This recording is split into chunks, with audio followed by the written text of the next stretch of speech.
So, we're going to talk about the Epstein files and Charlie Kirk. Which one do you guys want to do first? Let's do some Epstein. Hell yeah. All right. So, really quick, Trump has basically just exacerbated this whole situation, right? He has, completely screwed it up. So, one, let's talk about just the Epstein files in general, and two, what do you think of Trump and how he's handled it? Has he handled it great, or has he kind of screwed it up? Let's hear.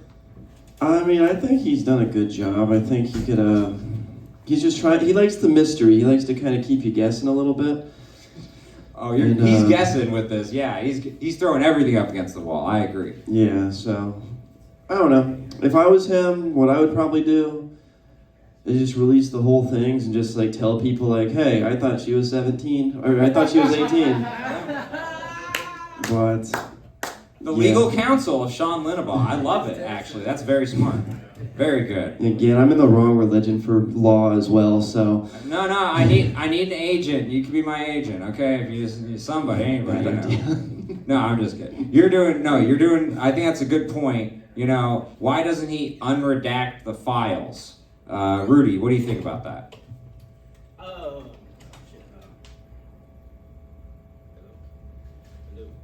Get the other mic for now. Yeah.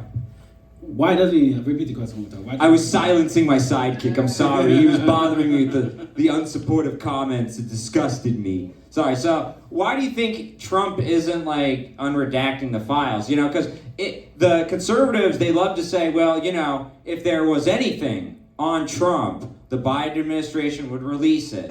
And I flip that on them and say, okay, if Trump is innocent, why doesn't he release the files? So. Oh, yeah, because he shows us he's a child molester. He's what? Just so you know, a big-time news producer. The show I work on, my host had traveled the country 2+ years with the Epstein victims. She has said she has never met a victim who has heard of anything with Trump. But that doesn't mean he didn't look the other way when something terrible happened. And that's part of the question here. If he just didn't look the other way, that's enough for him to want to not release this, right? So that's the question. Oh, okay. Well, So you think it's because he's in there? Either way, it doesn't look good. Either way, it makes him look like a guilty party. Because you can. Yeah, I don't want to have a friend that's a child molester and be like, oh, he's still doing it, and that's his business, and that's my pal right there. Yeah. That's just fucking. It's gonna show that he knew about it. He didn't tell nobody about it. And instead, he probably gave the guy money, and he probably supported the thing. I don't know if he gave the guy chicks or not, but they were tight. They were tight, and actually, the relationship soured not because that he claims it's because he found out about what Epstein did. No, it soured over a real estate deal. I wanted that house in Florida, and that dirty Jeffrey Epstein wanting the same house. Disgusting. That's a line you don't cross. Okay, that's the real crime. So that was really what it was. So, do you think that, there's ever a chance that we will see what's in those files, or it's going to be like JFK, where they say, 75 years, literally, this is what the courts say, 75 years after everyone who's dead is involved, then we'll release it. So, do you think we'll never see it? Yeah, I was about to bring up the JFK files as well. I think it will kind of go in a drawer next to it. Yeah. And, probably gonna just go that way. I think it's wishful thinking to think we'll ever get anything. It's probably never gonna happen. Yeah, it is very interesting, and so I guess So, do you guys want to talk about Charlie Kirk? Can I just say one thing beforehand? Yeah. Your Trump impression is very fun to me because it sounds a lot more like a South Park character. It's the worst Trump impression ever, and I'm proud of it. Okay, it's not good, but I hope I inspire you, all of you, to do impressions because mine are the worst. But yes, it's a caricature. Yeah, I understand. I just thought it was fun. I thought I was watching South Park right now. Yeah, because Kyle. Yeah. Kyle. I'm Kyle. Oh God, I'm Kyle too, actually. Oh no. Yeah, that's unfortunate. So do you guys want to avoid Charlie Kirk? I totally understand. There are people who are losing jobs left and right just talking about it. Okay, so what was your reaction? What do you think about? What is your reaction to the reaction? Shit, man. I mean, to me, it's just another dead white guy. I'm sorry. So you don't see it like a free speech issue, for instance? I mean, there's always been issues like that. It's not like this is the first time in America that somebody got shot over them talking. So I don't know why we're acting like it's like the biggest thing and like it's never happened. Well, okay, so let's be clear. Martin Luther King, who was shot over talking, and that actually is true, was, we found out, shot allegedly, for the censors, by the FBI. In fact, when Martin Luther King was shot, this is from another FBI person, okay, I witnessed that when Martin Luther King was shot that day, there were people jumping up and down going, yes, we finally got that N-word, yes! So, look, like, shot for talking, not by the public. If this was the public, this is kind of new. The only thing it really gets into is Salman Rushdie. Do any of you know Salman Rushdie? Salman Rushdie, yes, that sounds familiar. He wrote a book on Islam. He's Muslim. And he would do public speaking, and he actually got crowds. I'm not, I mean, but he actually got crowds. He was great. He didn't have the beautiful people like you, because trust me, let's hear about this. Okay, he had people came up on stage and stab him in the eye one day because of his controversial opinions, right? So this is really, as far as like shooting, like harming someone for opinions, like, that wasn't our intelligence agencies, a political assassination. I would dare say this is pretty unprecedented. Do you have any examples that you like that would counter mine? Because I totally would love to hear it. Let me see. I mean, JFK was shot. That's intelligence agencies. I mean, come on, and we'll get into this in the ending monologue. Don't you worry, but. An accusation of a foreign intelligence agency as well, okay? So, zero chance it was Lee Harvey Oswald. Are you kidding me?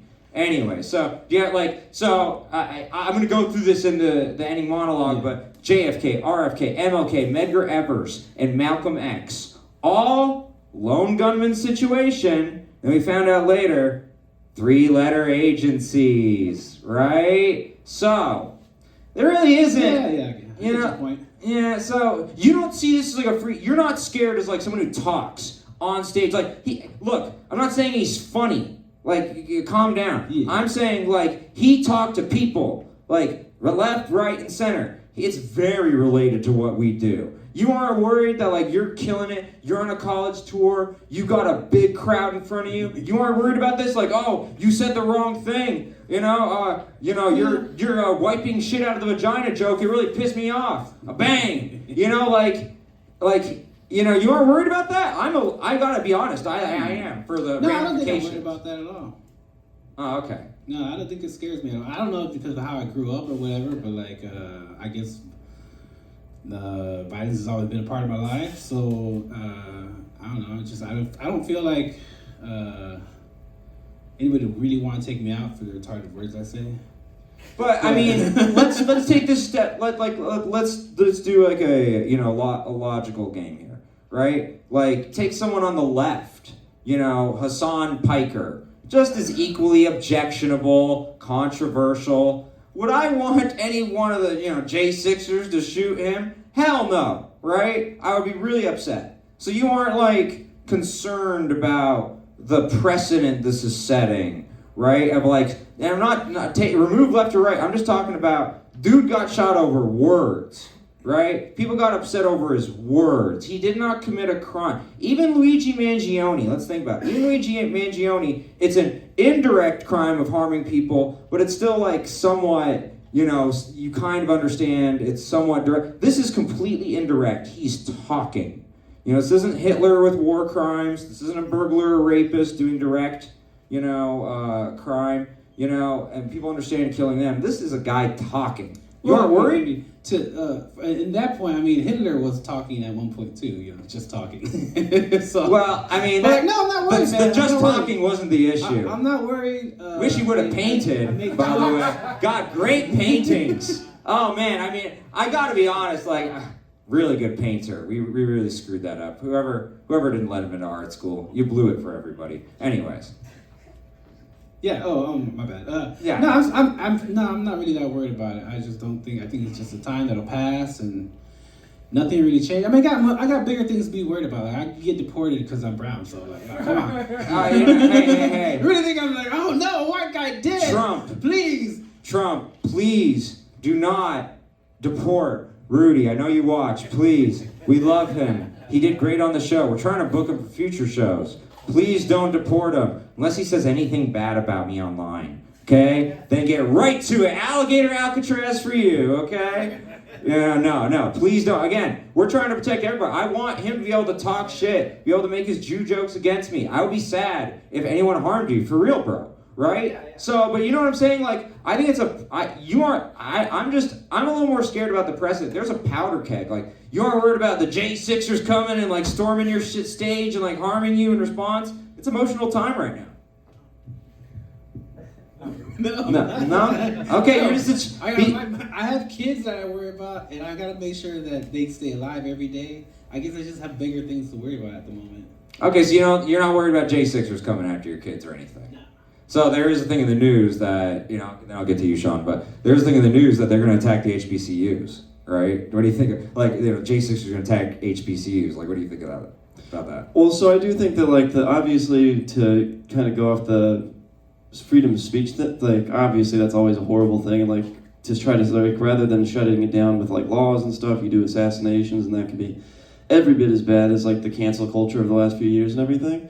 But also, I think that was a relatively moderate voice, and then that it could kind of swing the other way, where now right-wing extreme type of people are trying to attack HBCUs or whatever the case may be, where they're going to kind of like, oh, you killed our guy, so now I'm going to go freaking 2 steps to the right of him, and I'm going to do something. Damn, that was really poignant and well said. He should be hosting this show, not me. Very good. Very good, actually. All right. I think that was a sweet note. We're going to leave it on that. One more thing. Since I talk over you like a dirty Jew. And this man has given me so much time. Please, really quick, thank him for his generosity for me. I know you're like, you should be banned. No, this is a good person. So I do also think that one of the issues with that happening, though, is maybe, and like, I thought it was kind of disgusting how many left-wing people are like, oh, I'm glad he's dead because he's a fascist or whatever the case may be. And like part of the problem that they had was his border wall, like the deportation of Hispanic people. And I think that's kind of more of an education issue because like if some of them had met more Hispanics like Rudy, maybe they would have been more like, okay, we do want to deport some of these guys. That's all. Nice. Very nice. No, that is a great way to end it. First of all, I am so proud of these two. You got to go to Quinlan's if you're watching. I got to tell you right now, they have built something special. I did see somebody literally do a non-2-minute set, and like, oh my God, I heard this was the toughest mic in Dallas, and then they literally sprinted out. They sprinted out of the room. But it's a great place. You got to check it out. Quinlan's. And one more time, give it up for Sean Linnebaugh and Rudy Ramsey, the hosts of Quinlan's in Carrollton, Wednesday nights, 10 p.m. All right. Thank you, everybody. Thank you, Eric, for having us. It was an honor to be your first guest.